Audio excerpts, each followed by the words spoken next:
आणि आता घेऊयात बातम्यांचा वेगवान आढावा सुपरफास्ट 50 मधून।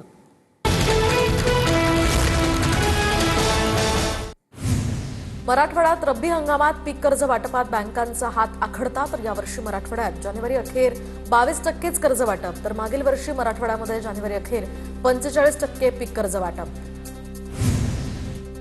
जळगावला अवकाळी पावसाचा तडाखा, चोपड्यात गारपिटीमुळे 57 गावातील पिकांचं नुकसान, तर 40 गावच्या 9 गावांमधील पिकांची हानी। अवकाळी पावसामुळे जिल्ह्यातील 23 घरांसह 4 गोठ्यांची पडझड झाल्याची माहिती। जळगाव जिल्ह्यातील मुक्ताईनगर या तालुक्यात वादळी वाऱ्यासह झालेल्या पाऊस आणि गारपिटीमुळे शेती पिकांचं मोठं नुकसान। आमदार चंद्रकांत पाटलांकडून नुकसानग्रस्त भागात पाहणी करून तातडीचे पंचनामे करून घेण्याचे आदेश। रावेर तालुक्यातही पाऊस आणि गारपिटीमुळे शेतातील पीक अक्षरशः जमीनदोस्त, मका, तूर, गहू, केळी पिकं जमीनदोस्त, तर आमदार अमोल जावळेंकडून तातडीनं पंचनामे करण्याचे आदेश। मात्र उभं असलेलं पीक आडवं पडल्यामुळे शेतकरी हवालदिल। वाशिम जिल्ह्यात उन्हाळा तोंडावर असताना नळ योजनांची कामं अर्ध्यावरच, तर यावर्षी उन्हाळ्यामध्ये नळाचं पाणी मिळणार की नाही याबाबत नागरिकांमध्ये साशंकता। लासलगाव बाजार समितीमध्ये यावर्षीच्या हंगामात लाल कांद्याची विक्रमी आवक, 2010 वाहनांमधून 32,172 क्विंटल आवक, तर सध्या बाजार समितीत लाल कांद्याला जास्तीत जास्त 1,640 तर सरासरी 1,280 रुपये प्रति क्विंटलचा दर। राज्यानुसार स्वतंत्र कृषी धोरण ठरवावं, लासलगावमध्ये मोठी आवक होत असल्यानं नवीन बाजारपेठा उपलब्ध करत कांदा निर्यातीसाठी सबसिडी द्यावी, अर्थसंकल्पीय अधिवेशनापूर्वी लासलगाव बाजार समितीचे संचालक प्रवीण कदम यांची मागणी। तर गोंदियातील बदलत्या वातावरणामुळे आंब्याच्या मोहोर गळण्याची या ठिकाणी शक्यता, तर आंबा बागायतदारांची चिंता वाढली, बुरशी आणि किडीचा सुद्धा धोका वाढला। जळगावच्या चाळीसगाव बाजार समितीमध्ये मक्याला हमीभाव नसल्यानं शेतकरी चिंतेत, तर उत्पादकांचा खर्च सुद्धा निघत नसल्यानं आर्थिक संकट गडद, आवक कमी असून सुद्धा मक्याच्या दरात वाढ नाही। बुलढाण्यामध्ये लिंबाचे भाव उन्हाळ्यापूर्वीच वधारले, तर लिंबाच्या दरात आणखी वाढ होण्याचा अंदाज। लिंबाला चांगला दर मिळत असल्यामुळे शेतकऱ्यांकडून मात्र समाधान व्यक्त। जळगावात अनेक वर्षांपासून 6 साखर कारखाने बंद, परिणामी जिल्ह्यामध्ये ऊस लागवड 100% वरून 10%वर, इतर पिकांच्या लागवडीकडे शेतकऱ्यांचा कल वाढला। नंदुरबारच्या प्रकाशा गावात प्रस्तावित सिमेंट प्रकल्पाला शेतकऱ्यांचा विरोध, तर सिमेंट प्रकल्पाला मंजुरी दिल्यास जनआंदोलन उभं करण्याचा ग्रामस्थांचा इशारा। सिमेंट प्रकल्प आल्यास शेत जमिनीतील मोठा फटका बसण्याची शक्यता। अमरावतीच्या तळेगाव, दशासर या गावांमध्ये घरकुल योजनांमध्ये भ्रष्टाचार झाल्याचा आरोप। सामाजिक कार्यकर्ते तुषार धनजोडे यांच्यासह 5 जणांचे मागील 5 दिवसांपासून बेमुदत उपोषण सुरू, उपोषणकर्त्यांची प्रकृती ढासळली। वाशिममध्ये घरकुल योजनेतील निधी न मिळाल्यानं घरांची कामं रखडली, तर पहिला हप्ता मिळाल्यानंतर लाभार्थ्यांनी कामं सुरू केली होती, मात्र पुढील हप्ते न मिळाल्यानं घर अर्धवट अवस्थेत, निधी रखडल्यामुळे गरजू कुटुंबियांचं घरकुलाचं स्वप्न अधांतरीच। रत्नागिरीच्या सावर्डे या ठिकाणी शोकसभेचं आयोजन करत अजित पवारांना श्रद्धांजली अर्पण, तर आमदार शेखर निकम यांच्या कार्यालयाबाहेर मोठ्या संख्येनं उपस्थित राहत कार्यकर्त्यांकडून श्रद्धांजली अर्पण।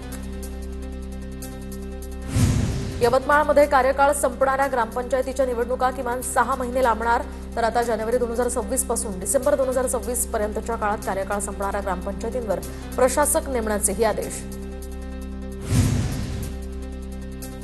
तर जळगावच्या शिरसोली या गावामध्ये ग्रामपंचायत सदस्य, कर्मचारी, तलाठी उपस्थित नसताना ग्रामसभा घेतल्यानं ग्रामस्थ आक्रमक, शासकीय जागेवर असलेलं घर नावावर करून देण्याचे पैसे घेतल्याचं सांगत ग्रामसेवकावर संताप व्यक्त। परभणीच्या दैठणा या गावामध्ये माजी आमदार सुरेश वरपुडकरांच्या सून प्रेरणा वरपुडकर आणि ज्योत्स्ना घाडगे यांच्यामध्ये थेट लढत, दोघांचाही दैठणा गावात प्रचार सुरू।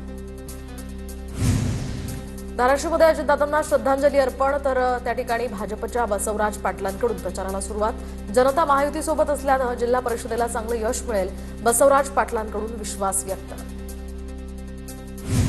छत्रपती संभाजीनगरच्या पैठण तालुक्यातील ढेरकीन या ठिकाणी प्रचाराला सुरुवात।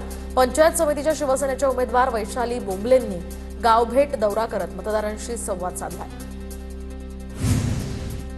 ठाकरेंच्या सेनेचे नेते अंबादास दानवेंकडून जिल्हा परिषद निवडणुकीच्या प्रचाराची सुरुवात, तर फुलंब्री या तालुक्यातील ठाकरेंच्या बाबरा गटाचे उमेदवार मनोहर सोनवणेंच्या समर्थनार्थ दानवेंची प्रचारसभा।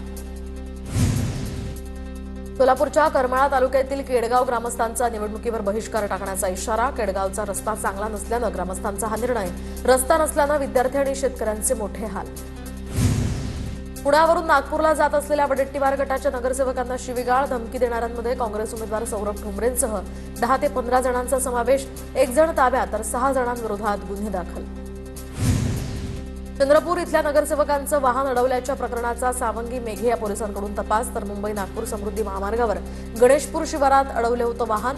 पुण्याकडून फिरून परत नागपूरच्या दिशेने येत असताना वाहन अडवलं। अमरावती महानगरपालिकेमध्ये काँग्रेसकडून माजी महापौर विलास इंगोलेंची निवड। तर विलास इंगोले सलग 7 वेळा अमरावती महानगरपालिकेमध्ये काँग्रेसकडून निवडून आले। धाराशिवच्या आलूर गटाच्या जिल्हा परिषद उमेदवाराचा ऊस अज्ञातांनी जाळला। तर ऊस तोडणी सुरू असताना ऊस जळाल्यामुळे लाखो रुपयांचं त्यांचं नुकसान। जळगावात 1 फेब्रुवारीला हिंदू जनजागृती समितीकडून हिंदू राष्ट्र जागृती सभेचं आयोजन। वंदे मातरम राष्ट्रीय गीताला 150 वर्ष पूर्ण झाल्यानं 10,000हून अधिक नागरिक वंदे मातरमचं गायन करणार। वर्ध्याच्या सेवाग्राम आश्रमात महात्मा गांधीजींना आदरांजली। तर शहादत दिनानिमित्त अखंड सूत्र यज्ञ यावेळी काढण्यात आली नामधून। तर आश्रम परिसरात सामूहिक श्रमदान। पंढरपूरच्या उपजिल्हा रुग्णालयाकडे जाणाऱ्या रस्त्याची दुरावस्था। अनेक वर्षांपासून रस्त्याची कायमची दुरुस्ती न झाल्यानं नागरिकांमध्ये तीव्र नाराजी। छत्तीसगड सीमेलगत भागातील माओवाद्यांचा स्मारक पोलिसांनी नष्ट केलं। तर गडचिरोली लाहेरीपासून 18 किलोमीटर अंतरावर माओवाद्यांनी एक मोठं स्मारक उभारलं होतं। नक्षलविरोधी पोलीस पथक आणि गडचिरोली पोलिसांनी आग लावून हे स्मारक नष्ट केलं। चाळीसगाव या ठिकाणी छत्रपती शिवाजी महाराज चौकात सिग्नल यंत्रणा ठप्प। अनेक दिवसांपासून सिग्नल यंत्रणा बसवण्याची मागणी होतीये। वर्दळीच्या चौकात सुरक्षित वाहतुकीसाठी सिग्नल यंत्रणेची अत्यंत गरज असल्याची माहिती। नाशिकच्या सिडको परिसरात सोसायटी बाहेर तरस दिसल्यामुळे नागरिकांमध्ये भीतीचं वातावरण। सुरक्षा रक्षकांकडून तरसाचा व्हिडिओ मोबाईलमध्ये चित्रित। नागरिकांनी घाबरून न जाता सतर्कता बाळगण्याचं वन विभागाचं आवाहन। कचारगड यात्रेसाठी गोंदिया आगाराच्या अतिरिक्त 15 बसेस सुरू। तर आमगाव सालेकसा इथून सुद्धा अतिरिक्त बसेस सुरू। यात्रेकरूंची गैरसोय होऊ नये म्हणून हा निर्णय।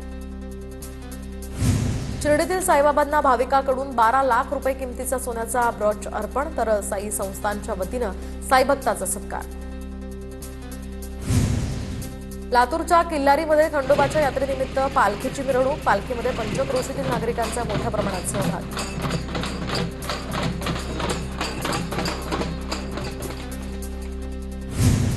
वाशिम नगर परिषदेकडून लघु व्यावसायिकांचं अतिक्रमण वाढण्यास सुरुवात। तर अतिक्रमणधारकांना 2 वर्षांपूर्वी नोटिसा देऊन सुद्धा हे अतिक्रमण न काढण्यामुळे ही कारवाई करण्यात आली। आधी पक्क अतिक्रमण काढा, मग आमचं अतिक्रमण काढा, लघु व्यावसायिकांचा पवित्रा।